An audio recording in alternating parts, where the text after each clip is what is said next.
안녕하세요. 반갑습니다. 모이자의 야모부동산 기룡입니다.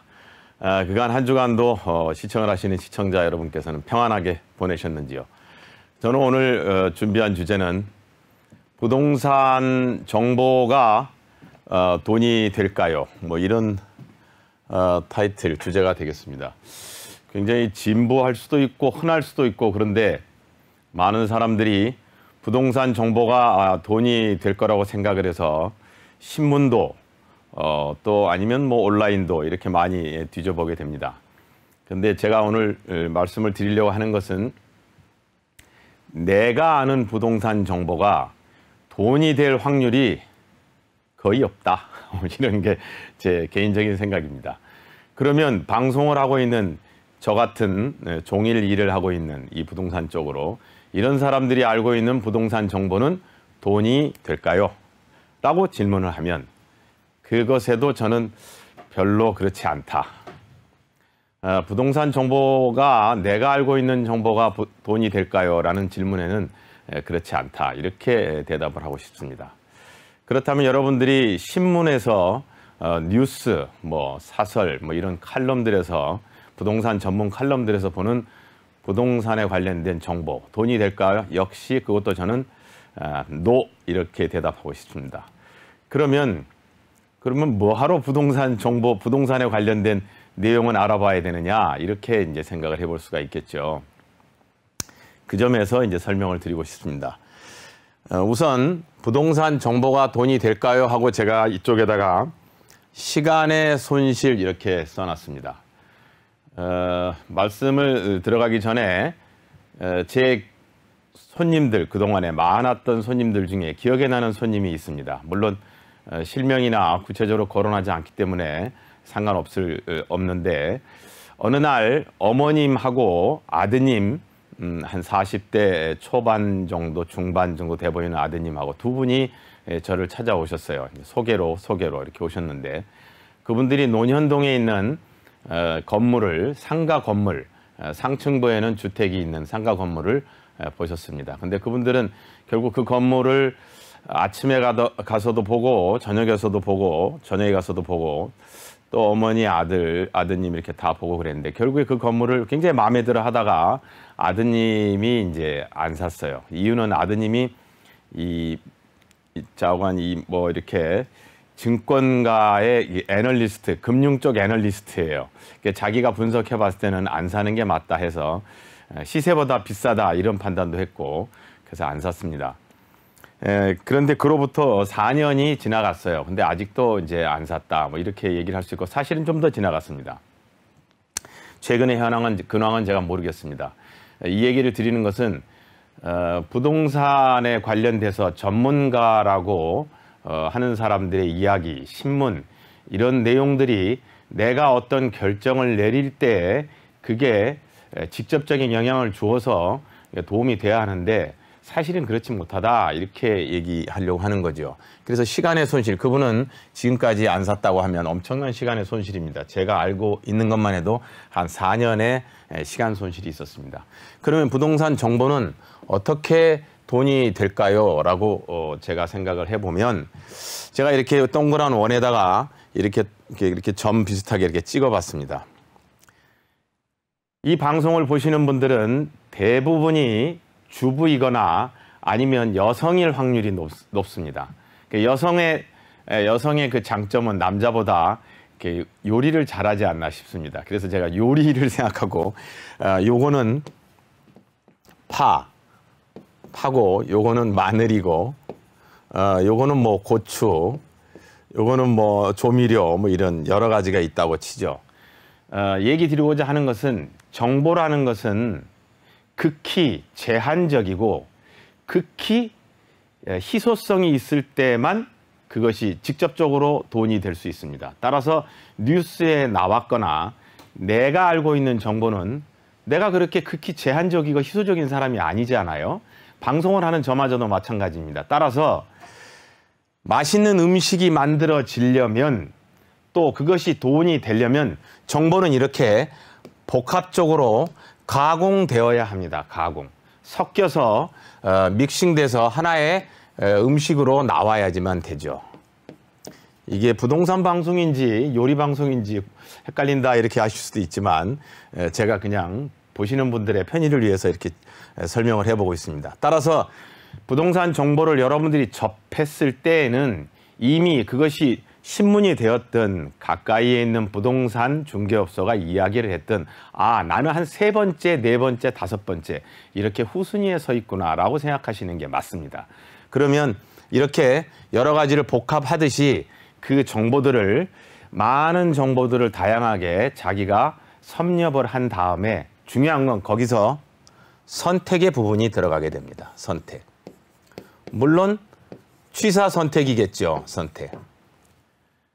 취사 선택입니다. 고춧가루를 선택할지 파를 선택할지 마늘을 선택할지 그리고 설탕을 먼저 넣을지 소금을 먼저 넣을지 이런 취사 선택이 필요합니다. 이 부분에서 여러분들은 전문가의 도움을 받게 되는 겁니다. 본인이 정보 2-3가지를 듣고 부동산 중개업소든 뉴스든 아니면 지인을 통해서든 투자를 결정해서는 아니 됩니다. 이런 얘기를 하고 싶어요. 그래서 부동산 정보는 돈이 될까요? 정보는 반드시 취사 선택, 가공의 과정을 거쳐야 한다. 이 가공의 과정에서는 전문가의 도움을 얻거나 본인이 제일 좋은 건 내가 하고 싶다. 그러면 그냥 하세요. 예. 그 부분에 저는 항상 이견이 없습니다. 조금 더 곁들여서 부언으로 제가 생각하는 걸 말씀드린다면 저는 거의 한 10년 전, 뭐 한 8년 전, 7년 전 이렇게 쭉 계속 손님들한테 그런 얘기를 했습니다. 어디에 살까요? 라는 질문에 이런 얘기를 했습니다. 강남구를 생각하시는 분은 강남구 지도를 5만 분의 1짜리 지도를 하나 사세요. 사셔가지고 등 뒤에 놓으세요. 그리고 이렇게 앞에 앉으세요. 그런 다음에 돌멩이 하나를 들고 뒤로 던지세요. 그러면 그 돌멩이가 떨어진 지점에 가서 건물을 사세요. 그래도 3년 뒤에 반드시 괜찮을 겁니다. 이렇게 얘기를 여담으로 여러 해를 했었는데 사실은 지금 돌이켜 보면 거의 맞습니다. 거의가 아니라 맞아요. 그러니까 여러분들이 무엇을 택할 것인가 보다 시간의 손실이라는 부분에 굉장히 집중하셔야 됩니다. 그럼 내가 어떤 건물을 사야 할지 구체적으로 어떤 물건을 사야 할지 오피스텔 아니면 아파트 아니면 상가 건물 이렇게 있는데 어떤 걸 사야 할지 고민을 하실 수 있잖아요. 그러면 자기 돈의 규모에 맞춰서 가야 합니다. 5천만 원 미만은 오피스텔 예를 들어서 1억 이상은 그 위에 거 상가 작은 상가 5억짜리도 작은 상가 그 다음에 그 위에는 아파트 이렇게 가시면 돼요. 그러니까 선택에 있어서는 그닥 어려운 것은 아닌 것입니다. 그러니까 만약에 지도를 펴놓고 만약에 강남구 지도를 펴놓고 돌을 던져서 떨어진 것에 정말 샀다고 하면 그런 분들이 절 찾아와서 자기가 돌멩이 맞았다는 소리는 안 할 것 같아요. 자, 그리고 이제 두 번째로 부동산 정보가 돈이 될까요에 있어서 많은 분들이 그 강서, 강북 또 강남에서 더 이남으로 평택까지 이렇게 있는데 강동이 있습니다. 근데 제가 이렇게 서울이라고 해놓고 이 네모를 이렇게 잘라봤습니다. 이쪽은 이렇게 가면 강서 방향이고 이거는 강동 방향입니다. 강동 방향인데 북으로 가든 남으로 가든 제가 얼마 전에도 말씀을 드렸다시피 가장 적절한 투자의 패턴은 현재 동으로 가고 있다. 이렇게 말씀드리고 싶습니다. 동으로 가고 있다. 강동, 그러니까 송파, 강동, 하남 이렇게 가고 있는 거죠. 그러니까 여러분들께서 강남에다 돌을 던지고 싶은 사람은 던지지만 내가 돈이 여의치 않다. 그럼 송파에 던지세요. 송파에서도 여의치 않다. 그러면 강동으로 가세요.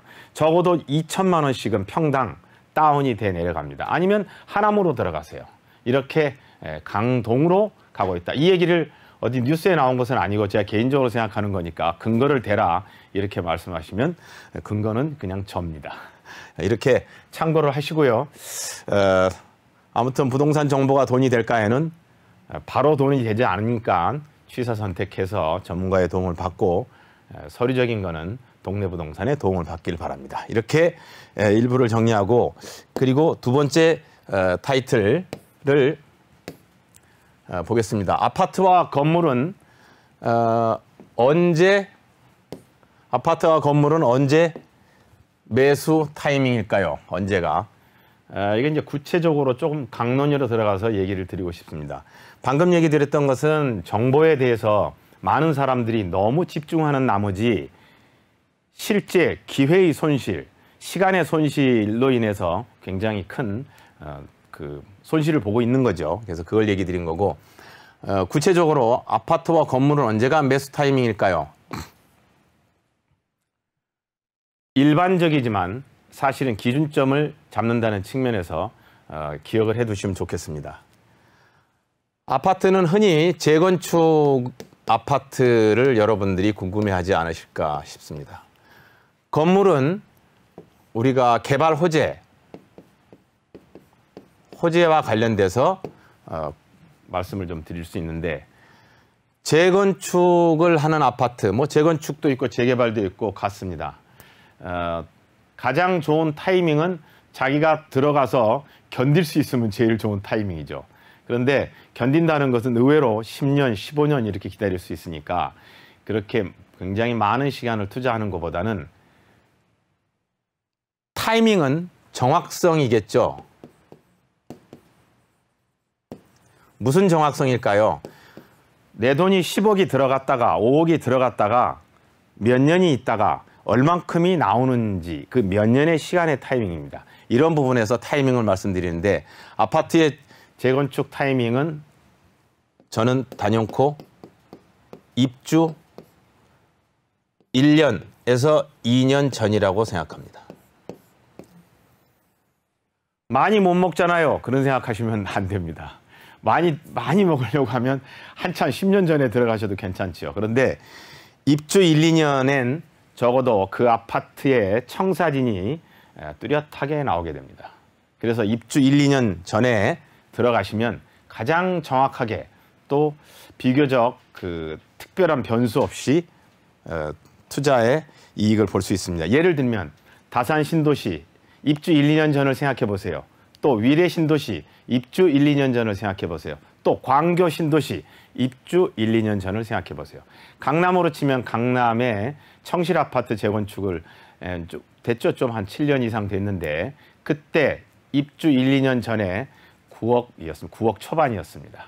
그런 걸 감안해 보면 입주 1, 2년이라는 시간은 굉장히 의미 있는 시간입니다. 그러니까 이 부분에 있어서는 내가 가진 돈을 넣고 견딜 수 있는 여력의 시간을 얘기할 수도 있습니다. 따라서 내가 오래 견딜 수 있다. 그럼 입주 1, 2년이 아니라 입주 5년 전, 입주 7년 전 이렇게 들어가셔도 상관없습니다. 근데 돈이 빠듯한 분들은 이렇게 들어가셔라 하고 말씀드릴 수 있습니다. 그리고 그러면 건물은 우리가 이제 이 호재라고 써놨는데요. 이 개발 호재를 얘기합니다. 개발 호재. 예를 들어서 지하철. 그리고 예를 들어서 강남 같은 경우에 지금 뭐 영동 지하 도시 개발이라든지 대형 굵직굵직한 개발들이 많이 있습니다. 뭐 어찌됐든 이런 대형 호재들이 됐든 아니면 어떤 개발이 됐든 이 개발 호재와 관련해서 우리는 상가 건물을 선택하고 싶어 합니다. 상가 건물은 돈도 크잖아요. 그래서 그렇게 선택을 하려고 했을 때 개발 호재와 관련해서도 역시 개통, 쉽게 지하철을 예를 들었습니다. 개통 1에서 2년 전. 그냥 공식적으로 외워두시고 그리고 그냥 써 먹어도 됩니다. 거의 제 경험으로는 정확성과 그리고 투자의 환수성에서 상당히 실효성이 있습니다. 개통 1, 2년 전. 이게 전입니다. 개통 1, 2년 전에 들어가시면 적어도 예를 들어서 우리가 전체 투자 이익의 한 30% 정도라고 할 수 있는데 이 숫자 30%는 그렇게 큰 의미가 있지 않습니다. 내가 1, 2년 전에 들어가서 정확하게 투자 이익을 보고 그 다음에 개통 후 1에서 3년 사이에 매도하시고 나올 수 있습니다. 이 사이에 투자액이 상당합니다. 마찬가지로 재건축 아파트 또한 1, 2년 전에 들어가셨다가 입주하고 나서 3년까지 이 방송을 보시는 분들이 꼭 기억을 해두시면 좋겠습니다. 3년이 그냥 꽃띠입니다. 꽃띠. 이 3년이 지나가기 전에 매도하시고 나오세요. 그러시면 거의 안타, 야구에서는 안타를 치시고 나오지 않았나 이렇게 생각해 봅니다. 제가 오늘 아파트와 건물의 매수 타이밍과 함께 매도 타이밍도 짚어드렸는데 이런 부분은 굉장히 원론적으로 보일 수도 있지만 상당히 투자하는 데 있어서 기준을 잡고 있으면 내가 헷갈리지 않고 굳이 지역 부동산에 가서 중개업소에 가서 언제 사야 돼요, 언제 팔아야 돼요 이렇게 머리를 구부리지 않아도 괜찮습니다. 오늘 저는 많은 분들이 매수 타이밍이라든지 부동산 정보에 너무 이제 목을 매거나 그래서 투자의 기회를 놓칠까 봐 정보에 대한 얘기를 드렸고 그리고 실질적으로 투자 타이밍에 대해서 말씀을 드렸습니다. 좋은 참고가 되시길 바라면서 야모 부동산의 기룽이었습니다. 감사합니다.